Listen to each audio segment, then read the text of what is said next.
Hello, everyone.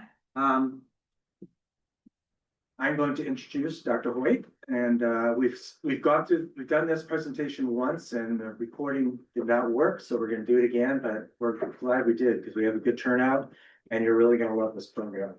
So Dr. Hoyt grew up in Cumberland, Maine, but has lived the last 32 years at Higgins Beach, right? Yes. She attended Bowdoin College and went to veterinary medical school at the University of Wisconsin. In 1999, she opened Cats on Call Veterinary Hospital here in town and retired a few years ago. Her two passions are art, animals, and travel. Although she is no longer practicing locally, she still donates her energies to veterinary work in Africa. She has spoken here previously on topics ranging from the Galapagos to leopard tracking in Botswana, and those presentations you can see on our website under recorded events in the events menu on our website, as well as this one, once it's up and running, which will be about less than a week. Now that she's retired, she'll have more time collecting experiences for future armchair presentations, we hope, because they're all so without any further ado. Thank you, everyone. I'm so happy to see all of you here. I'm just thrilled to be able to share both my passions with you guys. So let's begin. So when people hear that I went to Madagascar, their first question is where exactly is that? And so it's this little island down here off of Mozambique, Africa, and about 250 miles, in fact, off of Mozambique. So it's a little closer to Mauritius than really Africa. And its location has provided some really unique opportunities in the animal and plant world. So about 115 million years ago, Madagascar, which at that time was part of India, broke off from Africa. And then about 88 million years ago, India kept going and Madagascar just stayed.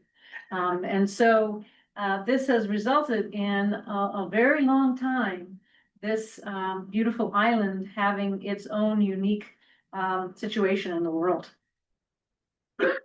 And when you think about it, it's even more interesting when you introduce man into the picture. The first man in Africa arrived about 250 million years ago, give or take. And man had spread all over all the other continents in the world by 10 million years ago. And yet the first human that we're aware of that landed in Madagascar was only 2,000 years ago. So in the space of humanity, the animals and the plants of this island had a long time to do what they wanted to do without people. Heavens. It's only 500 years ago that the first Europeans arrived on this island. It is the fourth largest island in the world. Greenland is number one. I'll see if ask a quiz later to see if people know number two is is. It has the highest level of endemic species on Earth. Has remarkable diversity. 80% of the animals and plants that live on this island are found nowhere else on Earth. And in fact, it contains 5% of the species of Earth. So for one little area to have that, that's a pretty amazing number.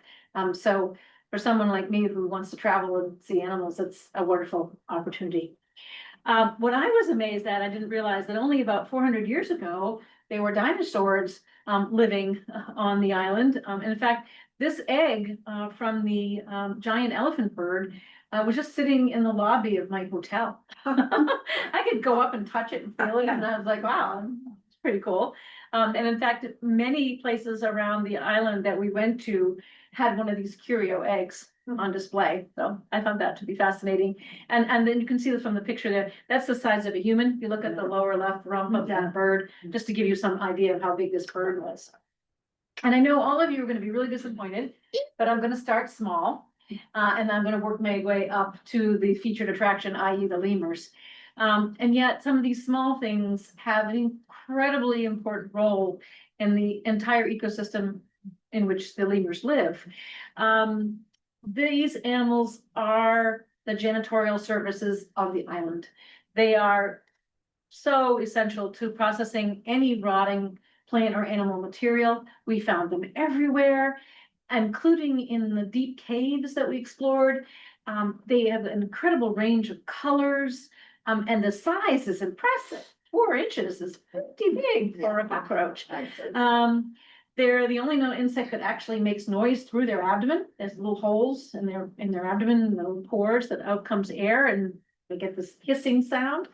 And they also can make you really famous. My friend George, who did his PhD in Madagascar, actually discovered 2 new species, and he got to name them. Oh. So he told me while I was there to keep an eye out because I might get to name them. Moving right on, we have a really curious creature called the giraffe-necked weevil. Here we go. And you can see the male has got a little too much on the front end.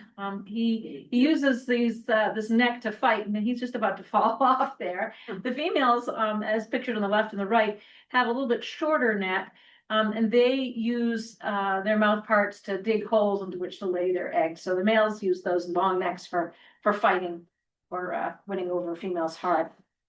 The next thing we spotted was stick bugs. Now, I think you can probably see where the stick bug is in the picture on the left, but can anyone spot the stick bug on the right? And what amazes me is that our guide was walking along at a normal pace and came to a screeching halt. He said, "Look at the stick bug." And I'm like, "What?" It is right there. That in the middle is a stick bug. Wow. It is not a stick. This is really quite amazing. There are small animals that can be found both in Africa and India and Madagascar. We have the giant pill millipedes, and we also have 40 other species of millipedes on the island. We saw quite a few of them as we were walking along. What's really cool about the giant pill millipede is it plays a critical role in the health of a lemur. Who knew? It has these benzoquinones, which are toxic to most species, but the lemurs can eat it. They get on a high, literally, they go high, and they salivate, and they take the saliva and they smear it all over their bodies in this high state, which protects them from malaria. They are a primate, and they are susceptible to malaria, and yet they don't get it because of this millipede. So here's an example of why we're starting with the small animals, because they really do make a difference when it comes to the life of the large one. There are about 600 different kinds of land snails that live on Madagascar. That's a lot. And yet, unfortunately, there are also an invasive species, the giant African land snail. So I did collect a couple samples here. This is Madagascar, and here's our giant African. And unfortunately, these guys reproduce and dominate and are pushing these little guys out. And these are show and tell. So when we're over, those people who are present can come up and touch and feel these and take a look at them. It's quite interesting and quite impressive as you're hiking along to find these creatures. We stopped for a rest stop, and I looked over and I saw a pigsty. So if you look carefully, there's a little pink pig right there in between this. And I looked up and I saw the golden orb spider. And I thought, my goodness, there's Charlotte's Web in action right here in Madagascar. And I don't know about you, but 8.5 inches of spider would certainly protect any pig I know. Not all spiders create these beautiful webs. Some of them carry their webs with them and go fishing. And so we simulated an insect landing here, and watch carefully. 1, 2, 3. There we go. He throws his net out and tries to catch the bug. We just kind of tap something to get him to react that way. It's kind of cool. And I'll get you to watch that again, because it's pretty neat to see how we're just gonna throw out his net. I wish I had a slow motion camera for you, but still, it's pretty neat to watch.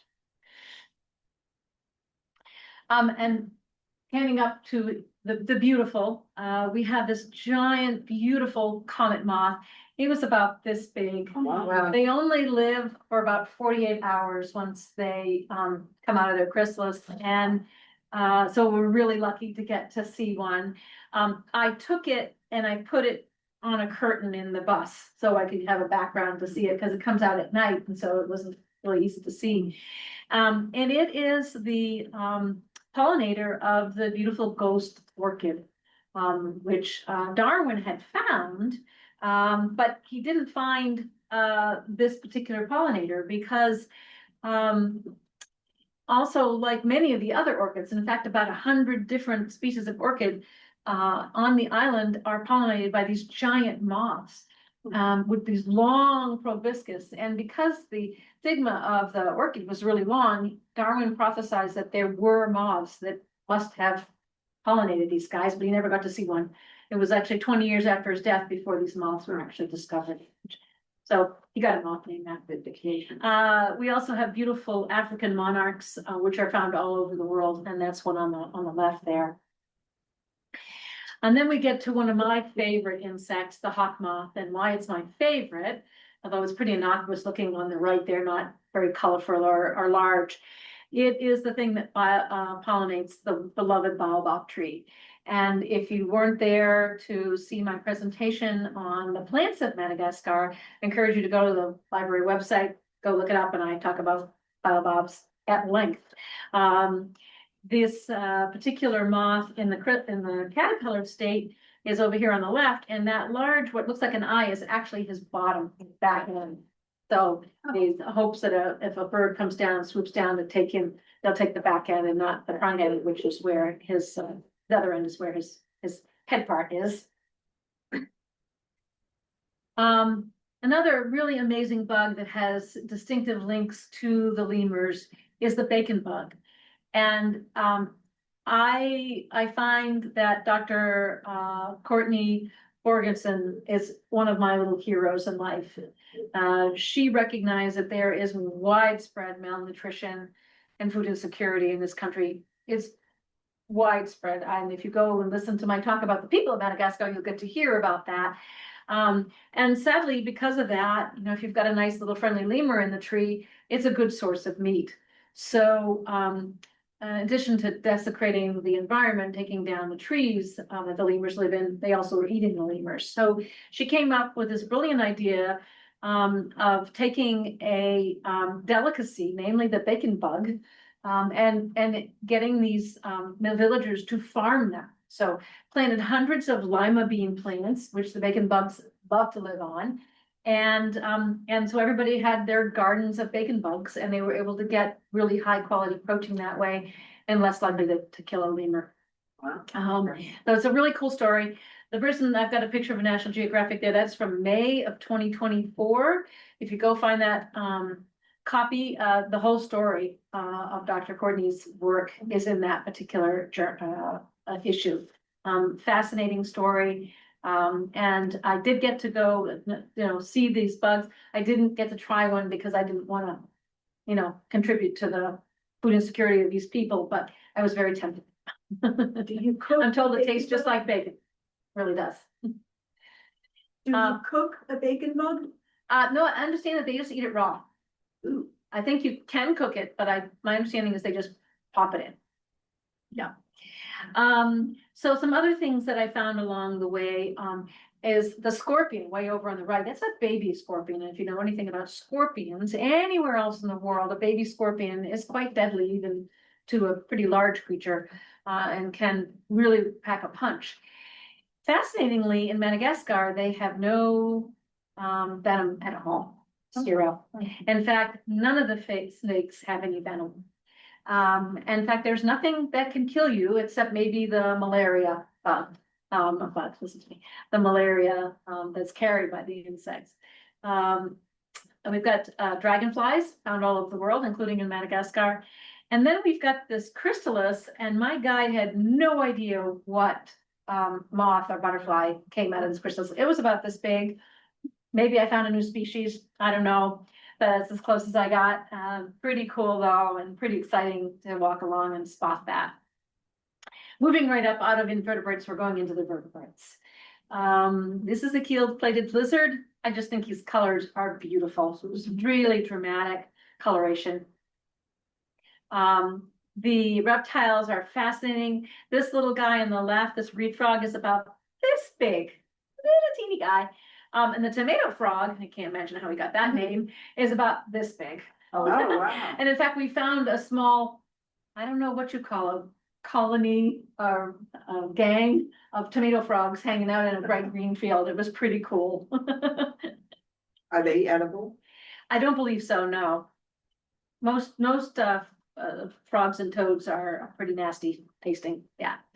And I took a bunch of pictures of all different other kinds of species of frogs, tree frogs, digging frogs, puzzle frog, just fascinating the wide array of different colored species that I got to see there.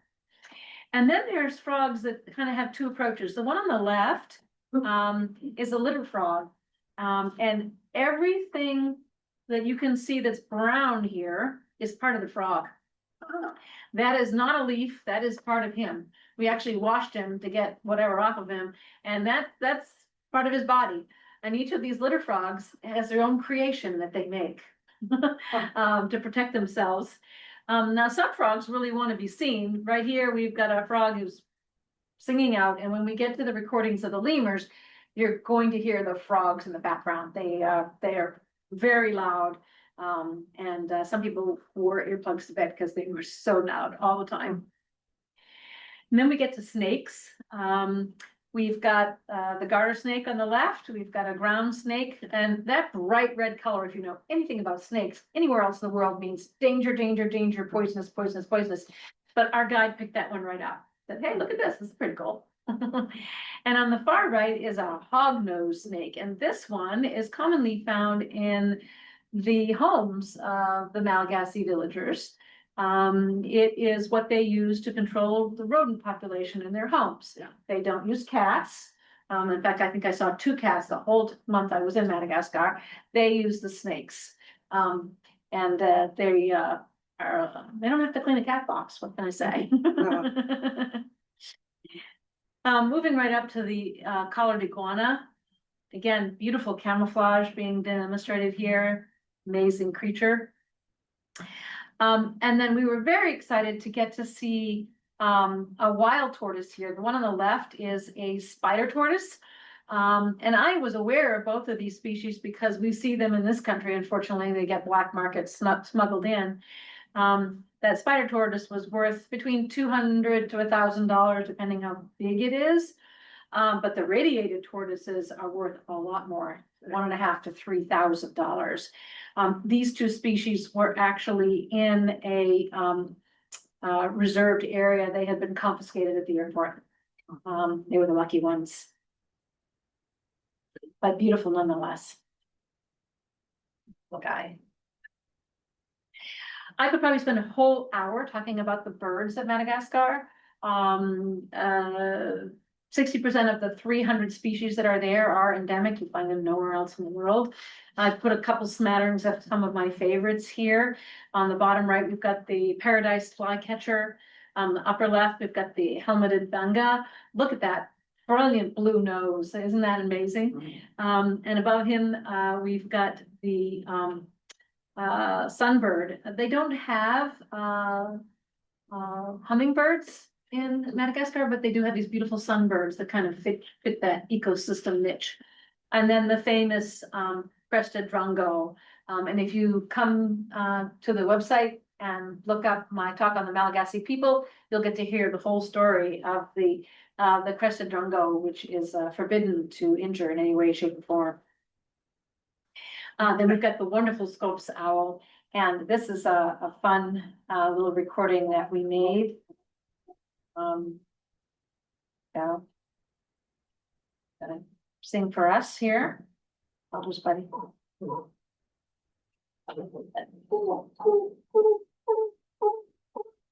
You hear that a lot while you're there. And look at the color variation, how they again use camouflage from this color to this color. These are all the same species, but found in different places.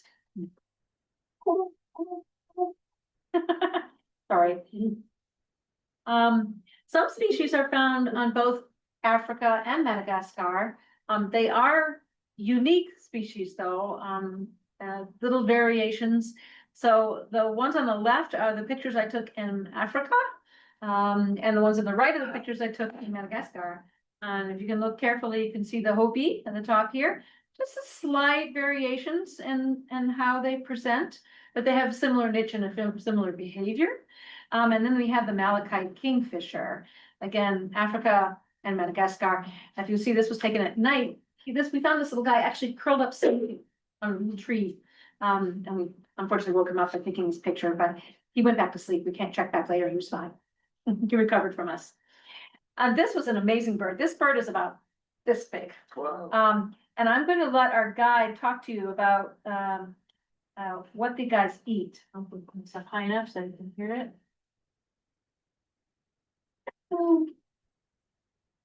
This one is almost omnivorous. I didn't see it feeds on the leaves, but I saw insect, roots, and small vertebrate like the gecko, the green gecko, the small size of lizards, even snakes, chameleons, and especially the snails. So I don't know if you could catch that, but they are looking for fruits. So they have at least the small geckos, snails and snakes. So quite a varied diet and brilliant. Moving right along to the birds of prey. This is not a bird of prey. This actually is a tree that fell over, but I thought it looked just like a bird of prey diving down into the forest. So we have the Madagascar buzzard, the Madagascar kestrel, and the black kite. The black kite is the apex predator, and this is what everyone fears. It eats almost everything, including baby lemurs. So there's a special call that the lemurs will make, and they'll look up and there's a kite above. And it was really exceptional to get to have a shot of it landing because normally they're only about 100 feet up in the air. Moving right along to the cute little geckos. So if you start off on the left, I don't know if you can look at that picture and see if you could spot the gecko in that one. And then I got a little bit closer and I think it's a little easier to find. And then I got up really close and now you can see his head quite well. Go back to the first one. And this little black area here, we think, oh, that must be his back leg because here's his front leg. But actually, that's the base of his tail.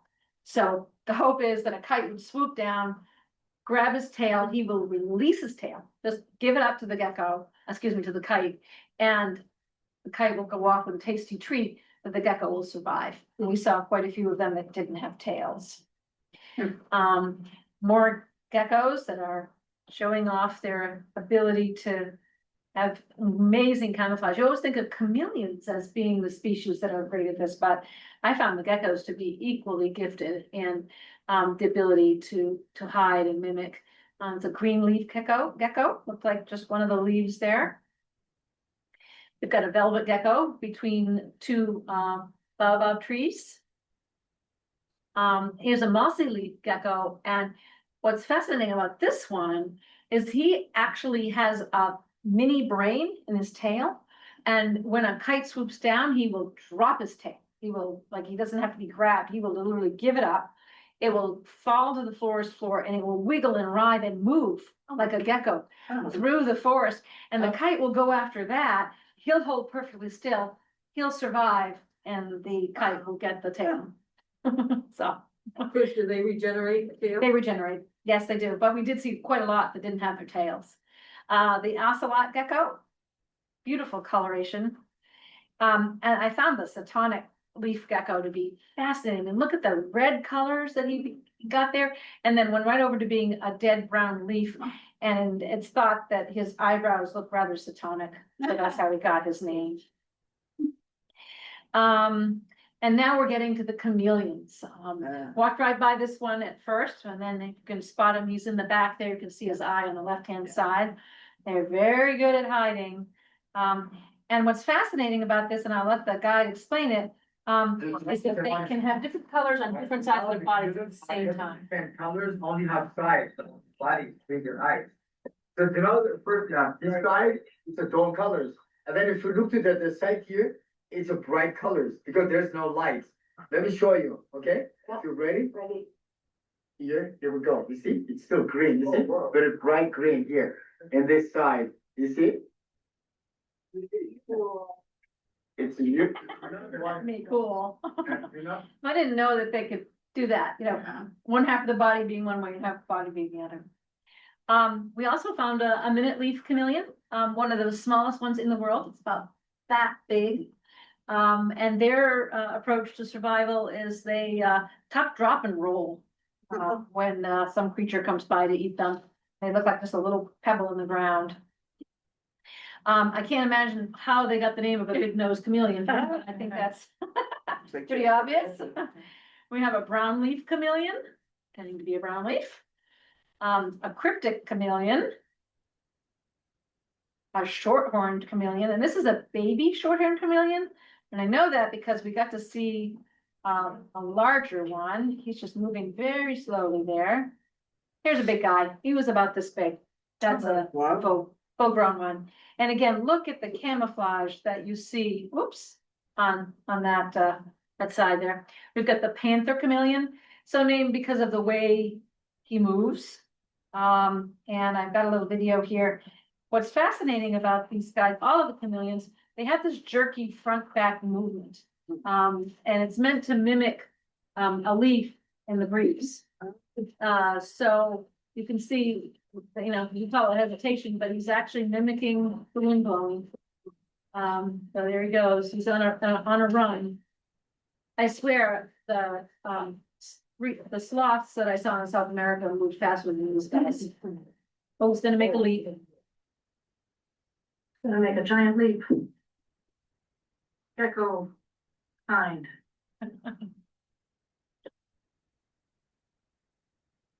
The warty chameleon, hence the bumps.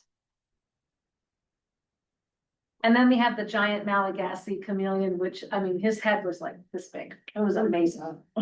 And yet you could walk right by him. I was very excited to spot the ring-tailed Bonsira. Very unusual find, really cool. It looked a lot like a mongoose. And this one was out, actually there were two of them, and they were out hunting for something to eat, namely a chameleon. And see, he's digging in, and he actually found one, as my next shot here is him chowing down on one of the chameleons. Got himself a nice panther chameleon. See, there's two of them there, he's munching away. So he gets to have first dibs, I guess, and caught it. Beautiful colored creature. And so now we get to the main attraction. I know all of you came to see the lemurs. And I'm sorry you had to wait so long, but hopefully you got to learn a little bit some of the other fascinating creatures. I wanted to take a time out and mention C&H Tours. It's the company with whom I traveled to Madagascar, who provided our guides, set the itinerary.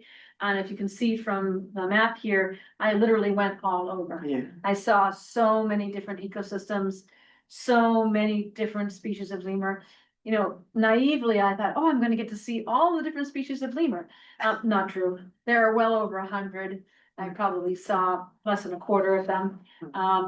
But I did have the opportunity to go some very unique, wonderful places. And if you are interested in going to Madagascar, I highly recommend that you go with this company, as they do a superior job. So let's start small. The small and mighty mouse lemur. There are 24 species in every single region that you saw on that map that I went to. They had their own unique mouse lemur. And it was really funny because they just were so proud of their mouse lemurs. That's what they wanted to show you first. And they were darn cute. In fact, this one here decided to come every morning, watch us eat breakfast. So we jokingly decided we were going to test to see whether lemurs, all lemurs, including mouse lemurs, were actually primates. So the way we did this is we put out a piece of banana up in the rafters and to see what would happen. And I'm sitting there and the answer is yes, it's fine. Took the banana. This is a little video of a furry-eared dwarf lemur. And it's not that exciting a video unless you realize that this is really, really an exceptional find. Like the guy was really excited that we found this. It was very hard to spot this guy. It's a nocturnal creature and very, very rare to get to see. So I had to stick it in there just to toot my horn. Next, we move on to the fork-marked lemur. And you can see the dramatic, markings like a fork in the forehead. They're, about 3/4 more the size of a mouse lemur. And I've taken some recordings. Some of them are better than others. But bear with me. I think that they'll be interesting to you. Right there, that's it. Okay, sounds a lot like a bird, doesn't it? To me it did, but that's him or her.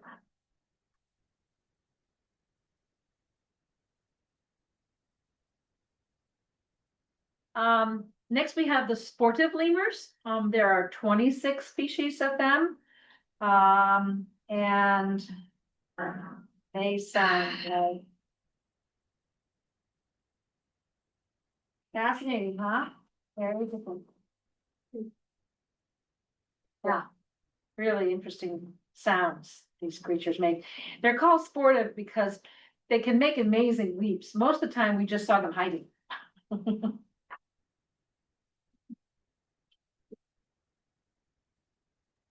Okay. Next is the bamboo lemurs, the greater ones. There are 3, maybe 4 species. There's some debate as to whether there's a separate species, and that's because most of them are nocturnal, but this western lesser, likes to be out during the day. We'll start first with the nocturnal ones.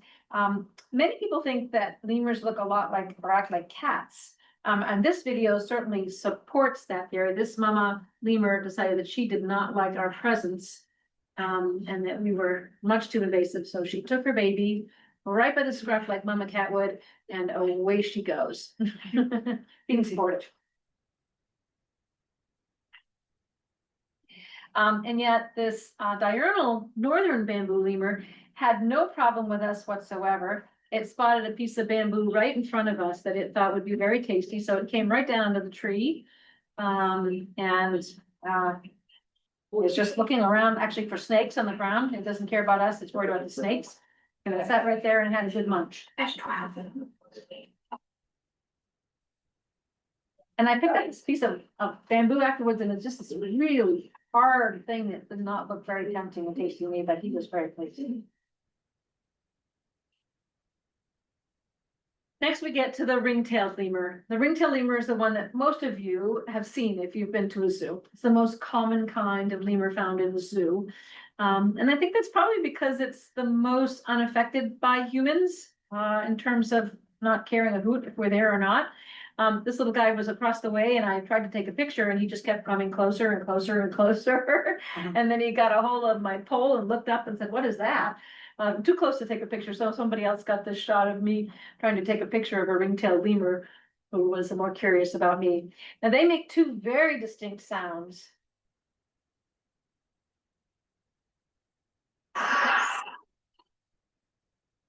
There's that high pitch thing, and then the gaggle. Sounds almost like a hyena laughing. And you can see they have no fear of us. I think that's probably why they're often captured. They love to pose, they have that dramatic tail and they looked brilliant. This one liked to pose on our breakfast tray, thinking that maybe he could get a little something. They were very naughty and they would try to steal food from us. For some reason, my porch was the coolest place in the camp. And so when I came back from my morning hike and it was well over 100 degrees, there were about 20 of the ring-tailed lemurs completely sprawled out on the patio trying to get cool. They didn't care. I literally had to walk over tails to get into my door. I'm lucky. A massacre had taken place. Yeah, I know. They're fine. They're fine. Whoops, I'm sorry. I'm gonna go back here and then go back. Oh, no. See if I can get back here. Sorry about that. Yeah, so this, oops, very temperamental today. So there's just some mothers carrying babies. That baby's not quite get that hanging on bit like that. The one on the left is cute, it stuck its tongue out at us. We have the white fronted brown lemur, very original names we got here.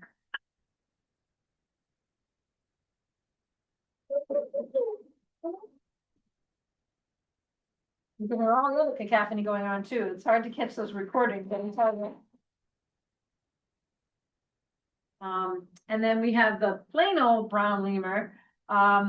It's got a very distinctive call though. I found this call to get. When you want it, that's them, but then listen.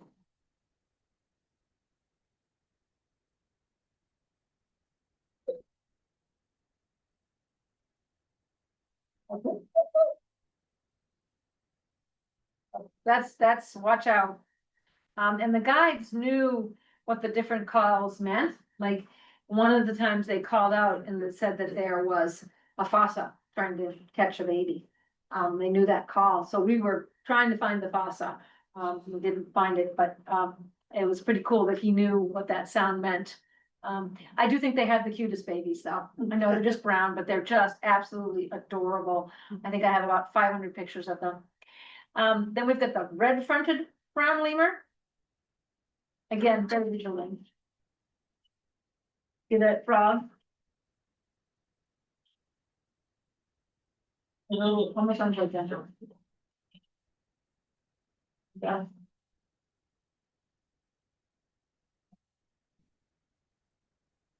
Yeah. That one is not the best recorded, but he was way up in trees, so not easy to catch. Again, more handsome pictures there. I just thought this was really fun. They love to hang out in piles. And the one on the right, to me, looks a lot like two lemurs with three tails. There is a third one in there, but it just optically, it's a little bit of an illusion. One of my favorites, the red-bellied lemur. We never did get to see the red belly, but they have this very distinctive tear staining, this white little areas of fur on their face. That makes them look like they're crying. They're very sweet face.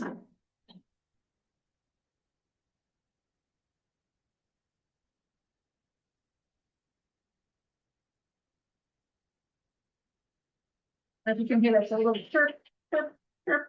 Did you catch that? Did I play it again or did you get it? It's very little high pitched. Again, hard to catch them. It's high in the tree. Beautiful babies though.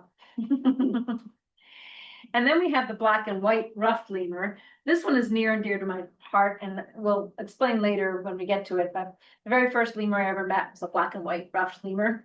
They're very dog-like in appearance. In fact, they have a black tongue that looks a lot like what you see in the chow chow dogs, and brilliant teeth.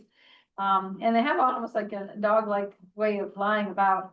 And they also sound, in my mind, like a dog. That music?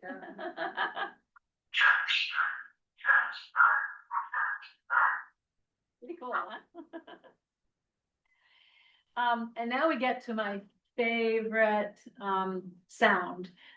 There's a subset called the Indiri family, and this is.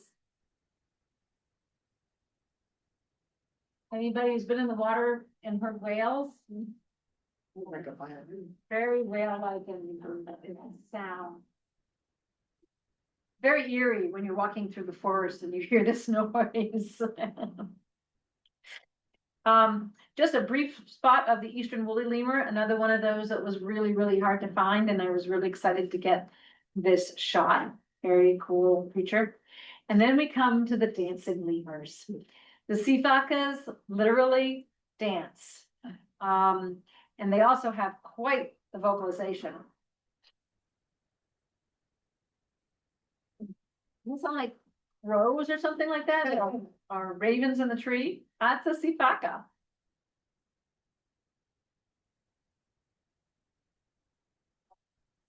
You see that guy move over? They're imitating each other, like Mike, oh, hang up. So sifakas like to be right-handed or left-handed when they dance. So we'll start out first with the left-handed dancers. We'll lead into it. Kept waiting for him to go. There you go.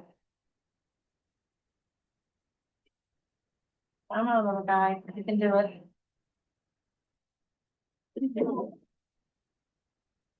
Here we go. I'm sorry, right-hand one, that's one, that one's right-handed, my apologies. That's the right-hand one, then we have the left-handed one. And they never tired, they would do this early morning, I'd get up before the sunrise just to see this. And then they had this one that says, I'm not right-handed, left-handed, I'm ambidextrous, so I'm just gonna go straight ahead. He's swimming. And you can just watch those for hours, I mean, they're so.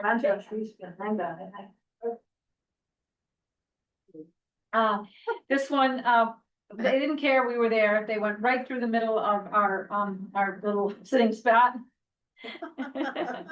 And just make you laugh, you know? And they're very photogenic, so forgive me, but I had to throw a bunch of pictures in, I only have about 2,000 of this species as well.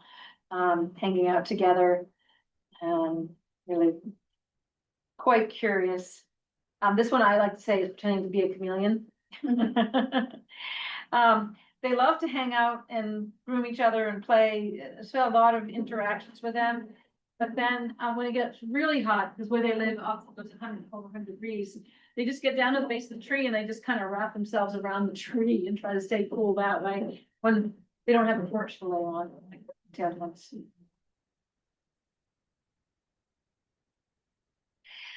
What's really amazing about this species is the fact that they hang out in these trees, which have spikes about this big all over. If you look carefully, try to see it. There's a little spikes everywhere. We talk about the tree in the plant talk, but look at these beautiful, delicate, little soft paws. And they leap 30 feet and they land on these spikes, trees, and they don't harm themselves. It's a little mystery as to how they manage to do that. It's really quite amazing. They do hang out a lot too. I've got lots of pictures of them hanging out together, alone. And then we get to the Deccan sifaka, which to me, this one looks like he's just in shock. Like he's just like, what? He almost looks like he's just incredulous about anything that's going on around. Yeah. And I included this because this is what lemurs do 90% of the time. Much of the food, the fuel, the leaves they're eating really aren't high nutritional value, so they have to eat continuously, like 8 to 10 hours a day to get enough nutrition for their body. So this is pretty much what they do all day long is eat, and eat some more. We have the Dynamite sifaka, which I think is one of the prettiest ones. I mean, what beautiful color, this gray, tan, white. Really, these creatures often are so fascinated about us. I love this one image I have of the whole group of us. There were 14 traveling together, and we're all looking up at the tree, and then looking down of the sifakas going, what are they doing down there? You know? Then we have the Milne Edwards sifaka, and they use, whoops, whoa, that one happened there. My apologies, everybody. I'll get that back in just a second. Decided that it wanted to go crazy on me. This particular one is world famous for an interesting reason. Let's get this baby back here. Let's go right on. Give me, I'm going to just zoom ahead.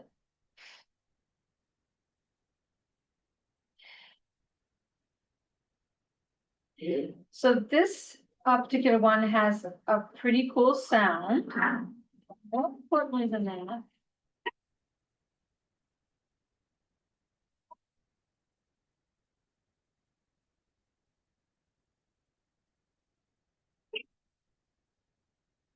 So that that was it. But it was made world famous by this amazing woman. This woman represented the high point of my trip. Dr. Pat Wright is to lemurs as Jane Goodall was to chimpanzees. She is world famous. She is sought out. People, you know, just about killed to come work with her. She has been a field ecologist and conservation biologist since 1986. The Milne Edwards is the lemur that she did all her work with. She has won Fulbrights, and she is the director and founder of this amazing research station in the middle of nowhere, in the middle of the jungle.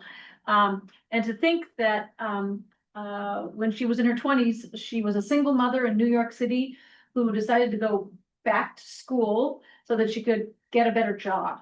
And a year later, she was taking her toddler with her to the jungles of Madagascar, and she never left. And it's a fascinating story. She's an amazing woman to meet.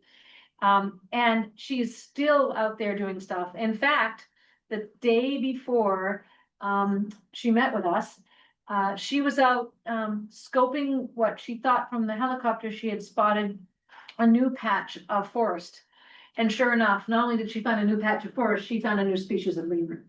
So you guys are one of the first people in the world to see the crystal lemur. So that's what she named it. She and her fellow veterinarian darted the lemur, took blood, sent it to a lab in California, and confirmed that it is a totally unique species. So she found a little forest, she found this lemur, and I'm willing to bet she's also, they're gonna find plants and bugs and moths and chameleons that no one else has seen before in the world, because that's just how it works there. Really fascinating, and I was so excited that she shared this picture with me. And anybody knows me knows that I can't have a talk and not have a cat-like creature in there. So here's the fossil. It is an apex predator, feared by all, except maybe man. It doesn't seem to care a hoot about us, thank goodness. So I got some really good shots. But it'll eat any other mammal it can find, unfortunately, including pets, domesticated animals, sheep, goats. But also eats the bush pigs, which need to be eaten. They are invasive species. And you can see we were quite close. That was with my phone. And just looking at me saying, "No, you're too big to eat." Thank goodness. But he came right through the camp. Just looking, seeing what he can find. It's pretty exciting to see him.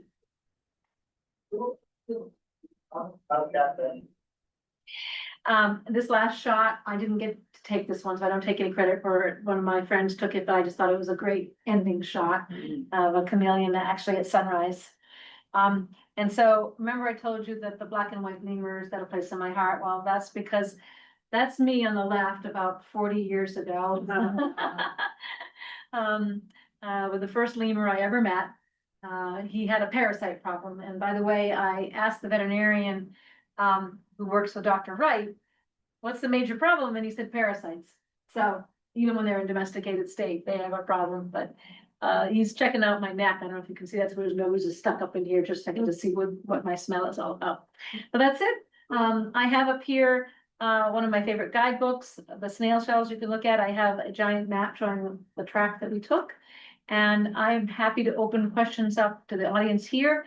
And also, if you have a question and you want to put it in the chat, we've got someone that will read that off to me so I can answer.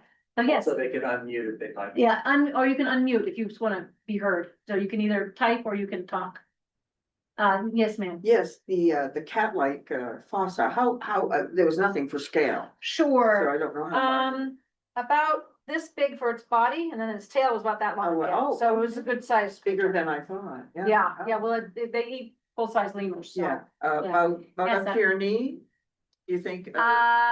Yes, definitely up to my knee, maybe a little higher with his head. Okay, Yes, thank sir. you. Is he a cat or a dog? He's actually neither, but closest related to cats. Yeah, yeah, cat-like. Sure. Yes. Are the lemur's tails prehensile? It's a good question. It seemed to me like some of the species did hang from them, and they use them to hold on to branches, but I never saw one actually hanging by the tail.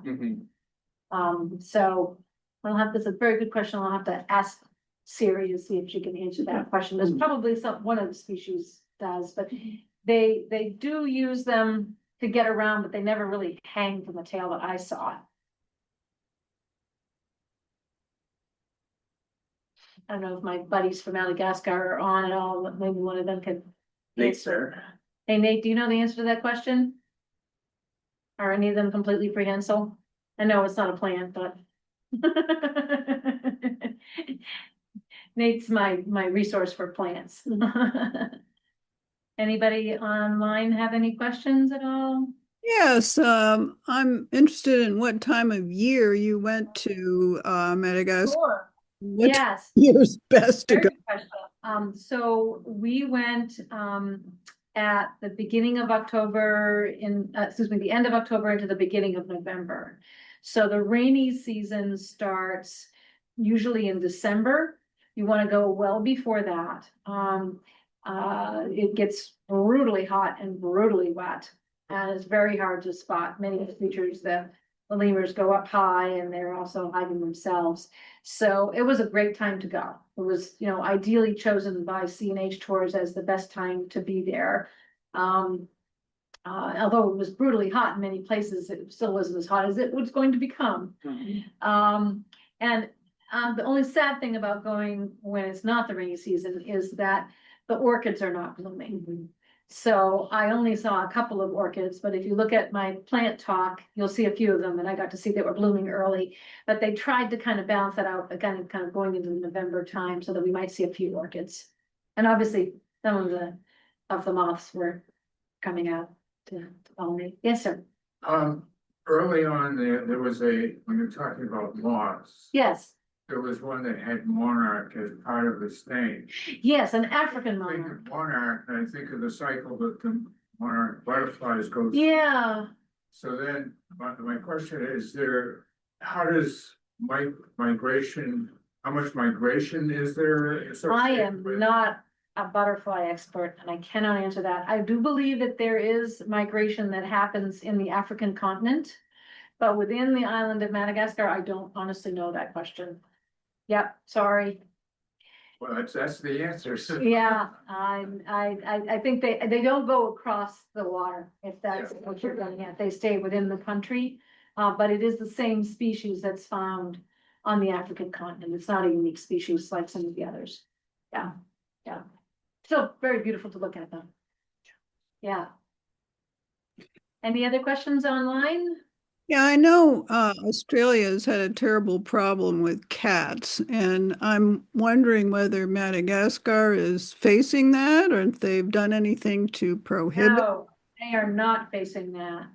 For the most part, some of the big cities, like the capital, I think there are some stray cats there, but they get eaten by, the fossas or other creatures out there.